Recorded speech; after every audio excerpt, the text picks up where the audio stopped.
আসসালামু আলাইকুম মিনাসান। জেপি একাডেমিতে আপনাদের স্বাগতম।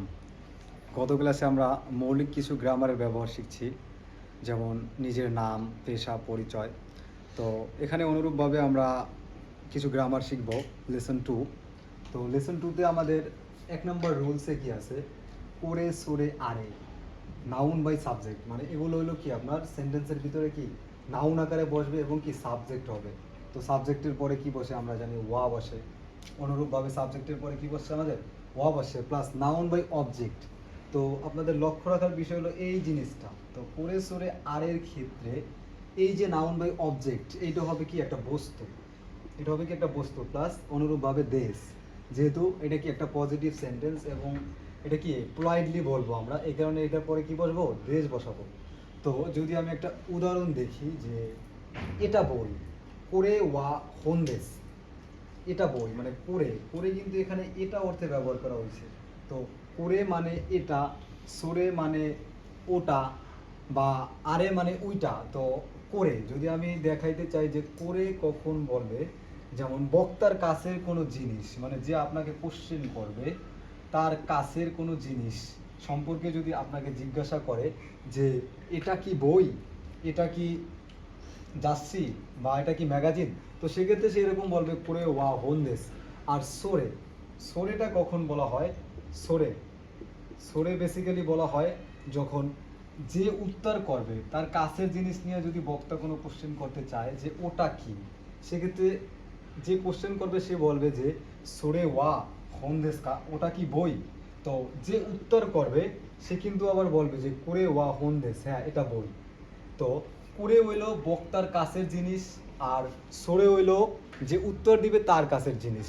তো যখন সরে দিয়ে আমি কোশ্চেন করব যে সরে ওয়া হন্দেস ওটা কি বই, তখন যে আমার উত্তর দেব সে কিন্তু আমার করে দিয়ে উত্তর দেবে যে করে ওয়া হন্দেস। আর আরে, আরে জিনিসটা কি, যেমন আরে এই একটা পার্সন, এই একটা পার্সন, তাদের কাছে কি আরে আছে, কিন্তু আরে থেকে একটু দূরে এখানে একটা বস্তু আছে। তো এইদের সম্পর্কে কিছু জানার জন্য বা জিজ্ঞাসা করার জন্য কি ব্যবহার করা হবে, আরে ব্যবহার করা হবে আর কি। তখন আরে দিয়ে জিজ্ঞাসা করা হবে যে ওটা কি, উইটা কি। তো আরে উইটা অর্থে ব্যবহার করা হবে। যারা শব্দ অর্থ পড়ছেন তারা হয়তো বা পড়ে সরে আরের অর্থ জানেন, কিন্তু এটার ব্যবহারটা আজকে আমি শিখাবো। তো আশা করি মোটামুটি করে সরে আরে দ্বারা কি বোঝানো হয়, কি ইন্ডিকেট করে আপনারা এটা বুঝতে পারছেন। আর করে সরে আরে সবসময় কি বস্তুর জন্য ব্যবহার করা হবে। তো উদাহরণটা দেখেন আবার, যে করে ওয়া হন্দেস, এটা কি মানে এটা বই, করে ওয়া হন্দেস। তো কেউ যদি বলতে চায় যে ওটা বই, তাহলে কি বলবে, সরে ওয়া হন্দেস। যদি বলতে চায় উইটা বই, তাহলে কিন্তু অনুরূপভাবে যে আরে ওয়া হন্দেস এভাবে বলবে। তো সাইডে যদি একটু ফলো করেন যে করে সরে আরে বাক্যের শুরুতে বসলে এরা সাবজেক্ট হবে, করে সরে আরে বাক্যের শুরুতে বসলে এরা সাবজেক্ট হবে, যেটা আমি এখানে আপনাকে বলে দিয়েছি যে নাউন বাই সাবজেক্ট। আর এগুলো নাউন হিসাবে কাজ করবে। তো এগুলো কিন্তু নাউন হিসাবে কাজ করবে, এগুলো বস্তুকে নির্দেশ করবে। এই যে এগুলো, এই যে এই করে সরে আরে বেসিক্যালি এই নাউন বাই অবজেক্ট বা বস্তুটাকে কি করবে, নির্দেশ করবে। যেমন যদি এই সেন্টেন্সের কিন্তু আপনি আসেন যে কুরে ওয়া হোন দেশ, তো এই কুরেটা কিন্তু এই হোনটাকে নির্দেশ করছে যে এটা এটা বই। বা যদি আপনি কোশ্চেন করেন যে নিচে যদি দেখেন কুরে ওয়া নান দেশ কা, বেসিক্যালি এটা কি, কুরে ওয়া নান দেশ কা। তো এই নানটা বেসিক্যালি বস্তুর ক্ষেত্রে ব্যবহার করা হয়। বস্তুকে যদি প্রশ্ন করা হয় যে এটা কি, সেক্ষেত্রে কিন্তু আমরা নান ব্যবহার করব যে এটা কি, কুরে ওয়া হন দেশ কা, বা করে ওয়া নান দেশ কা, মানে এটা কি। তো এই নামটা বেসিক্যালি কি বস্তুর পারপাসে ব্যবহার করা হয়। আর যদি আপনি এটা তো এরকম করবেন যে করে ওয়া নান্দেস কা, আপনার কাছের জিনিস, কিন্তু যে লোকটা উত্তর দিবে ও তো আপনার থেকে একটু দূরে থাকবো, তো সেক্ষেত্রে উত্তরটা এরকম দেবে সুরে ওয়া হন্দেস, মানে কি ওটা বই। তো নিচে একটা গুরুত্বপূর্ণ নোট আছে যে করে দিয়ে প্রশ্ন করলে সরে দিয়ে উত্তর দিতে হবে, এবং সরে দিয়ে প্রশ্ন করলে করে দিয়ে উত্তর দিতে হবে। তো এইখানে আপনার সবচেয়ে মুখ্য বিষয়টা হলো কি, করে সরে আরে, সবচেয়ে মুখ্য বিষয় হলো করে সরে আরে। তো এগুলার মুখ্য বিষয় বলার কারণ হলো এগুলা সবসময় কি বস্তুকে নির্দেশ করবে। এগুলো দ্বারা কি আপনার বস্তুকে ইন্ডিকেট করা কিছু জানা বা ওইটা সম্পর্কে জানা, এই রিলেটেড অর্থে আর কি করে সরে আর এটা ব্যবহার করা হবে। তো আশা করি সবাই রুলস নাম্বার 1 বুঝতে পারছেন। Lesson 2 rules number 2। তো আমরা প্রথম রুলসে কি শিখছি, ওরে সোরে আরে, এটা ওটা উইটা। এখন কোনো শোনো আনো দ্বারা এই উই ওই এই অর্থে ব্যবহার করা হয়, কিন্তু এটার সাথে কি আমার একটা নাউন এড করে কি এটা আমার সাবজেক্ট বানাইতে হবে। তো করে সরে আরের এই দুটোর মাঝে যদি আমি একটু করে সরে আরে আর কোনো শোনো আনোর মাঝে যদি আমি পার্থক্য বুঝাই আপনাদের, তাহলে কি দাঁড়ায় দেখি, করে সরে আরে আর হলো কোনো শোনো আনো। তো করে সরে আরে দ্বারা বোঝায় এটা, এবং কোনো শোনো আনো দ্বারা বোঝায় এই। তো এটার সাথে একটা নাউন অ্যাড করে এটারে সাবজেক্ট বানাই দেবো আমার, আর এই করে সরে আরে কি সিঙ্গেলই সাবজেক্ট হয়। তো এটা হলো মূলত পার্থক্য। এটা এটা আর এই নাউন, এটা হলো সাবজেক্ট করে সরে আরের ক্ষেত্রে, আর এই নাউন এটা হলো দুটো মিলে একটা সাবজেক্ট কোনো শোনো আনোর ক্ষেত্রে। তো এখন যদি আমি স্ট্রাকচারটা দেখি, কোনো শোনো আনো প্লাস নাউন, এটা সাবজেক্ট প্লাস নাউন বাই ব্যক্তি বস্তু প্লাস নো প্লাস দেশ, মানে এটা কি আমার একটা স্ট্রাকচার। তো এখন যদি আমি আপনার স্ট্রাকচারটা নিয়ে আলোচনা করি, কোনো শোনো আনো প্লাস নাউন এ করতে সাবজেক্ট হয়, আর সাবজেক্টের পরে সবসময় কি বসে, ওয়া বসে। তো এখানে নো কি অর্থে ব্যবহার করা হয়েছে, র বা এর অর্থে ব্যবহার করা হয়েছে, এবং এটা দ্বারা বস্তু বা কারোর মালিকানা বোঝায়। তো আমি যদি এখন আপনার উদাহরণে যাই, তাহলে কি দাঁড়ায় যে এই বইটা আমার, কোনো হন ওয়া অতাসীন দেশ। আর এর আগের রুলসে আমরা পড়ছি কি, পুরে ওয়া হন দেশ, এটা একটি কি বই। আর এখানে কি বুঝেছে যে এই বইটা আমার। তো এই বইটা যে আমার, এই যে অতাসি প্লাস নো, এটা দ্বারা কিন্তু আমার বুঝাইছে, আর আমার মানে কি মালিকানা বুঝাইছে।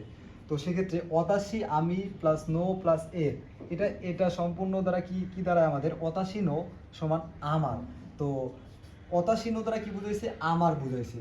তো এটা কিন্তু একটা মালিকানা বুঝাইছে।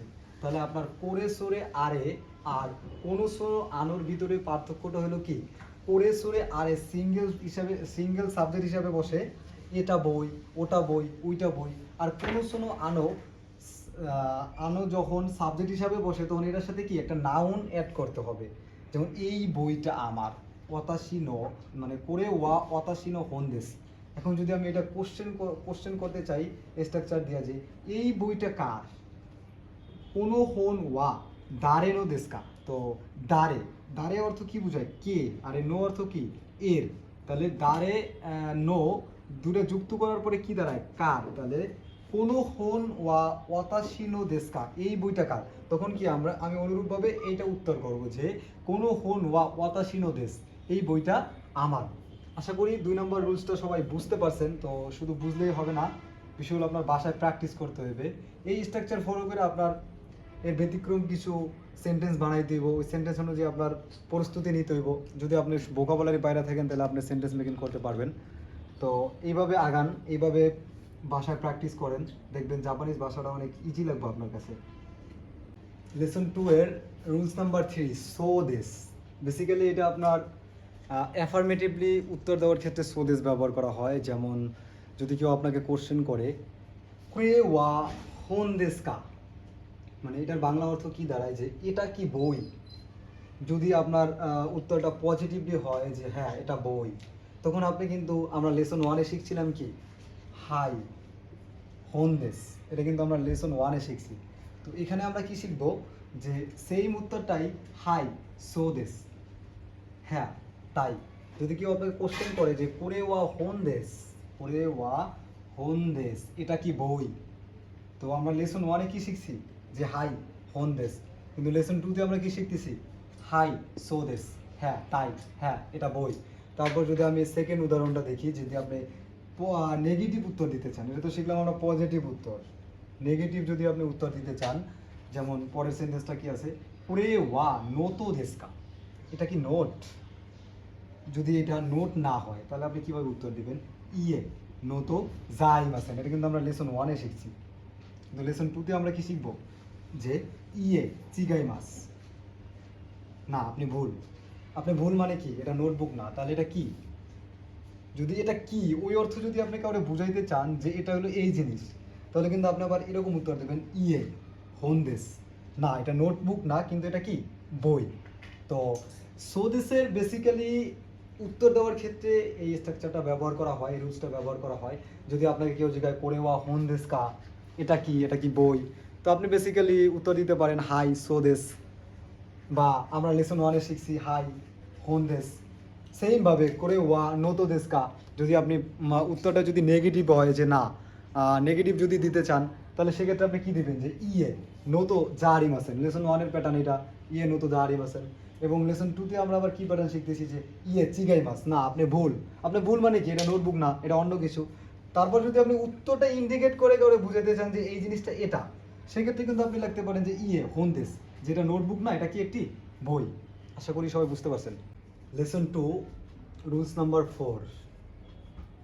প্রথম বাক্য কা, তারপর হলো দ্বিতীয় বাক্য কা। মানে এই স্ট্রাকচারটা বেসিক্যালি কখন ব্যবহার করা হয়, যদি আমি স্ট্রাকচারটা একটু ভাঙিয়ে আলোচনা করি।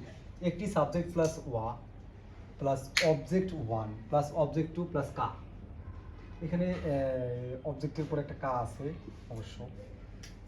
তো কোনো ব্যক্তি বস্তু সম্পর্কে কনফিউশন দূর করতে এই প্যাটার্ন ব্যবহার করা হয়। তো কোনো ব্যক্তি বস্তু সম্পর্কে যদি কনফিউশন দূর করতে চান, তাহলে কি আপনার এই কোশ্চেনিং প্যাটার্নটা ব্যবহার করতে হবে। যেমন ধরেন সংখ্যা 7 আর 9, মাঝে মাঝে কিন্তু মানুষ কনফিউশন থাকে যে এটাকে 7 নাকি এটা 9।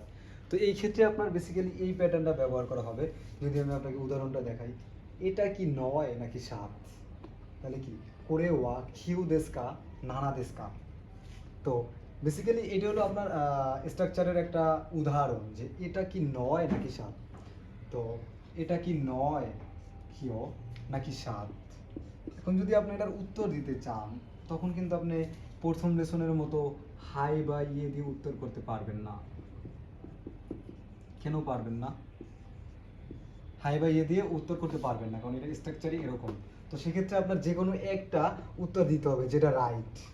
যদি আপনি মনে করেন যে 9 রাইট, তাহলে 9 লিখতে হবে যে কিউ দেশ। যদি মনে করেন 7 রাইট, তাহলে কি নানা দেশ লিখতে হবে। তো বেসিক্যালি এই রুলসটা দ্বারা আপনার এইটাই ইন্ডিকেট করে যে কোনো কিছু নিয়ে কি আপনি কনফিউশনে আছেন যে এটা কি আসলে এটা নাকি ওটা। যেমন এখানে থাকতে পারে যে করে ওয়া হোন দেশ কা, যাচ্ছি দেশকা, মানে এটা কি বই নাকি ম্যাগাজিন। তো আপনার যদি উত্তর হয় যে এটা হন মানে বই, সেক্ষেত্রে কি আপনি কি দেবেন হন দেশ। যদি হয় যাচ্ছি, তাহলে কি লিখবেন যাচ্ছি দেশ। তো বেসিক্যালি এইটাই বুঝাইছে। যেমন যদি আপনি মানুষ আনেন, এইখানে মানুষ আনলে কি, যেমন করে, সেক্ষেত্রে তো আপনি করে ব্যবহার করতে পারবেন না। মানুষ না, প্রতিষ্ঠান আনেন, যেমন করে ওয়া এমিনেন্তো দেশকা আরএফএল দেশকা, যে এটা কি এমিনেন্স নাকি আরএফএল। তখন কিন্তু আপনি যদি আরএফএল হয় আরএফএল দিয়ে উত্তর করবেন, যদি এমিনেন্ট হয় এমিনেন্ট দিয়ে উত্তর করবেন। তো এরকম আপনি বাসায় কিছু উদাহরণ বানাবেন, প্র্যাকটিস করবেন, তাহলে দেখবেন এইসব রুলস অনেক ইজি। মানে জাপানিজ ভাষাটা আসলে আপনারা মজা বা আনন্দের সাথে শিখবেন এবং স্মার্টলি শিখবেন। ভাই আবার বন্ধ হয়ে গেছে। তো rules number 5, noun plus no plus noun plus this. তো এই স্ট্রাকচার দ্বারা বেসিক্যালি কি বোঝায় যে এই নাউনটার মালিক, এটার মালিক কে, মানে এটার মালিক 1 নম্বর নাউন। মানে এই স্ট্রাকচার দ্বারা এইটা বোঝায়। মানে নো দ্বারা এখানে কি বোঝায়, র বা এর, মানে মালিকানা অর্থে এটা এখানে বসানো হয়েছে। যেমন যে এটা বাশার সাহেবের ঘড়ি। করে ওয়া বাশারুসান নো তোকেই দেশ, মানে কি করে ওয়া বাশারুসান নো বাশার সাহেব এর, মানে এটা ইন্ডিকেট করে যে এই ঘড়িটার মালিককে বাশার সাহেব।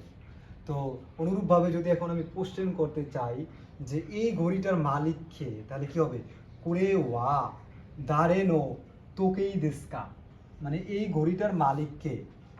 তো সেক্ষেত্রে আমার উত্তর কি আসবে করে ওয়া বাশারুসান নো তোকেই দেশ, এই ঘড়িটার মালিক কে বাশার সান। তো 1 নম্বর গ্রামার রুলসে আমরা কি পড়ছিলাম, নো এর ব্যবহার র বা এর। এবং 2 নম্বরে আমরা কি পড়তেছি, নো এর ব্যবহার মালিকানা, বাট এটাও র বা এর, এটাও মালিকানা কিন্তু এটাও র বা এর। তো আশা করি 5 নম্বর রুলসটা নিয়ে কারো কোনো প্রবলেম নাই। তো এইভাবে আপনারা বাসায় উদাহরণ দিয়ে দিয়ে প্র্যাকটিস করলে কি আপনার এই রুলসগুলো নিয়ে কোনো ঝামেলা থাকবে না। যেমন আমি তো একটা উদাহরণ দিয়েছি, আপনি একাধিক উদাহরণ দিয়ে কোশ্চেন করবেন এবং অ্যান্সার দেবেন, তাহলে আসলে এই রুলসটা আপনার সম্পূর্ণ হয়ে যাবে। তারপর যদি নিজে দেখেন যে noun plus no plus noun plus দেশ, তো এই স্ট্রাকচারটা দ্বারা বেসিক্যালি কি বোঝায় যে এই নাউনটার সাথে এই নাউনটার একটা কি সম্পর্ক আছে, মানে এই নাউনটা সম্পর্কিত। যদি আপনি বলা হয় যে এটা জাপানিজ ভাষার বই, তো ভাষার ওই যে র, ওইটা কিন্তু নো ইন্ডিকেট করে যে এই বইটা কি জাপানিজ ভাষা সম্পর্কিত। তো সেক্ষেত্রে এই নো দ্বারা আবার কি বোঝানো হয়েছে, সম্পর্কিত বোঝানো হয়েছে, যে এই নাউনটা বেসিক্যালি এটা সম্পর্কিত। তো আমি যদি উদাহরণ দেখি, এটা গাড়ির ম্যাগাজিন, তো এখানে কিন্তু এই যে গাড়ি, মানে এই ম্যাগাজিনটা কি এই গাড়ি সম্পর্কিত। তো এইখানে নো আবার কি অর্থে ব্যবহার করা হয়েছে, সম্পর্ক অর্থে ব্যবহার করা হয়েছে। যেমন কোরে ওয়া কুরুমা নো যাচ্ছি দেশ, তো কোরে ওয়া কুরুমা নো যাচ্ছি দেশ, এটা হলো যে এই গাড়িটা কি এই মানে এই ম্যাগাজিনটা, যাচ্ছি অর্থ তো ম্যাগাজিন, এই ম্যাগাজিনটা কি এই কুরুমা এই গাড়িটা সম্পর্কিত, এই গাড়িটা সম্পর্কিত। তারপর যদি আমি এখন কোশ্চেন করতে চাই যে এটা কি সম্পর্কিত, কোরে ওয়া নান্নো যাচ্ছি দেশকা, কোরে ওয়া নান্নো যাচ্ছি দেশকা, এই যে নান্ন, এই নান্ন দ্বারা আবার কি বোঝানো হয়েছে, কিসের, যে এটা কিসের ম্যাগাজিন। তখন আপনি কি উত্তর দিয়েছেন যে কুরুমা নো যাচ্ছি দেশ, যে এটা কি গাড়ির ম্যাগাজিন। তো আশা করি রুলস 5 এবং 6 সবাই খুব সিম্পলি বুঝতে পারছেন। আর বেসিক্যালি এই রুলসগুলো অনেক ইজি, সামনে আরও কঠিন রুলস পাবেন, ভার্ব পাবেন, পরে হলো অ্যাডজেক্টিভ পাবেন, তারপর হলো ভার্বের তে ফর্ম পাবেন, প্লেন ফর্ম পাবেন। তো সেক্ষেত্রে এই রুলসগুলো আপনারা কি মানে একটু মন দিয়ে পড়লেই কিন্তু কাভার হয়ে যাওয়ার কথা। বাসায় যদি 2-4টা গ্রামার রুলস প্র্যাকটিস করেন, উদাহরণ দিয়া শেখার চেষ্টা করেন, তাইলে কিন্তু আপনার কমপ্লিট হয়ে যাওয়ার কথা আমার যেটা মনে হয়।